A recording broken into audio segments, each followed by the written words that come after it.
In the depths of sorrow, when fate strikes without mercy, Stoicism calls us to rise, not in denial, but in defiant inner light.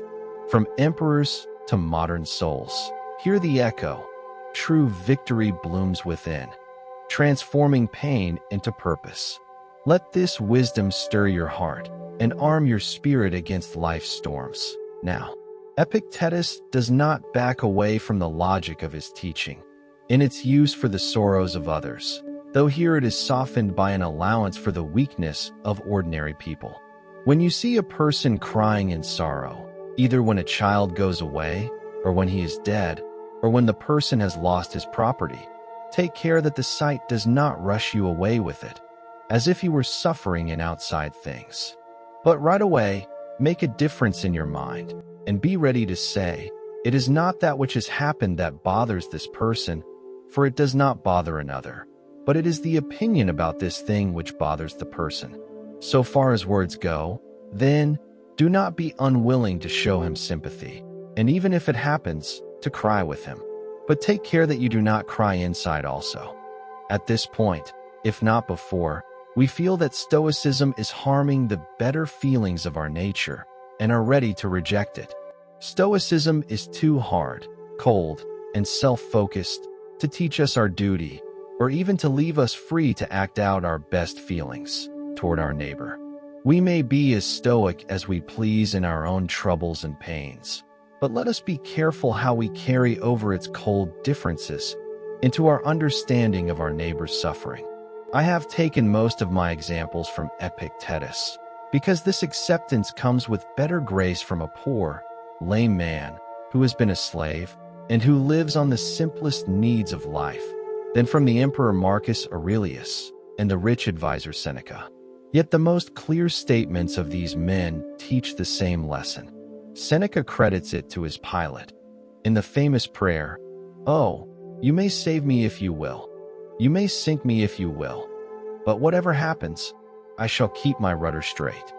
Marcus Aurelius says, "Let the part of your soul which leads and guides be undisturbed by the movements in the body, whether of pleasure or pain, and let it not join itself with them, but let it surround itself and limit those effects to their parts.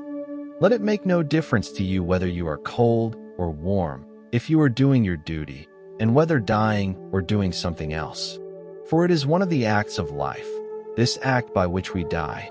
It is enough then in this act also to do well what we have in hand. Outside things touch not the soul, not in the least degree. Remember on every occasion which leads you to annoyance, to apply this principle, that this is not a misfortune, but to bear it well is good luck." The most recent teacher of Stoicism is Maurice Maeterlinck. In Wisdom and Destiny, he says, "The event itself is pure water that flows from the pitcher of fate, and seldom has it either taste or smell or color. But even as the soul may be wherein it seeks shelter, so will the event become joyful or sad, become gentle or hateful, become deadly or full of life. To those around us there happen constant and countless adventures, whereof every one, it would seem, contains a seed of heroism, but the adventure passes away, and heroic action there is none. But when Jesus Christ met the Samaritan, met a few children, an adulterous woman, then did humanity rise 3 times in a row to the level of God." It might almost be said that what happens to people is only what they desire. It is true that on certain outside events our influence is the weakest, but we have complete power on that which these events shall become in ourselves. In other words, on their inner part. The life of most people will be made sad or bright by the thing that may happen to them. In the people of whom I speak, whatever may happen is lit up by their inner life. If you have been tricked, it is not the trick that matters, but the forgiveness to which it gave birth in your soul, and the height, wisdom, fullness of this forgiveness. By these shall your eyes see more clearly than if all people had ever been faithful. But if, by this act of deceit, there have come not more simplicity, higher faith, wider reach to your love, then have you been tricked in vain, and may truly say nothing has happened. Let us always remember that nothing happens to us that is not part of our own nature. There comes no adventure, but takes on to our soul the shape of our everyday thoughts. And acts of heroism are but offered to those who, for many long years, have been heroes in hiding and silence. And whether you climb up the mountain or go down the hill to the valley, whether you travel to the end of the world or merely walk around your house, none but yourself shall you meet on the road of fate. If Judas goes out tonight, it is toward Judas his steps will go, nor will chance for betrayal be missing. But let Socrates open his door. He shall find Socrates asleep on the doorstep before him, and there will be a chance for wisdom. We become that which we find in the sorrows and joys that happen to us, and the least expected twists of fate soon shape themselves to our thought. It is in our past that destiny finds all her weapons, her clothes, her jewels.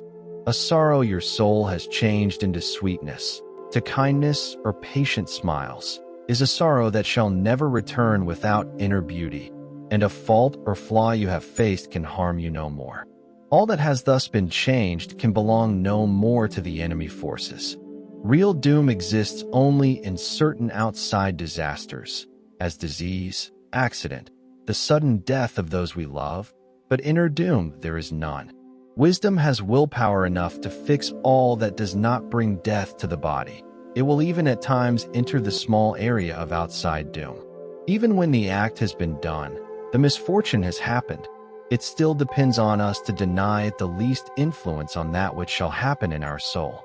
She may strike at the heart that longs for good, but still she is helpless to hold back the light that shall flow to this heart from the mistake admitted, the pain endured. It is not in her power to stop the soul from changing each single trouble into thoughts, into feelings, and treasure she dares not ruin. Be her rule never so great over all things outside. She always must stop when she finds on the doorstep a quiet protector of the inner life. For even as the victory of dictators and officials could be celebrated only in Rome, so can the true victory of fate take place nowhere but in our soul. It would be easy to quote passage after passage, in which the great teachers of Stoicism repeat this idea that the outside thing, whether it be good or evil, cannot get into the strong fortress of my mind, and therefore cannot touch me. Before it can touch me, it must first be brought into my mind.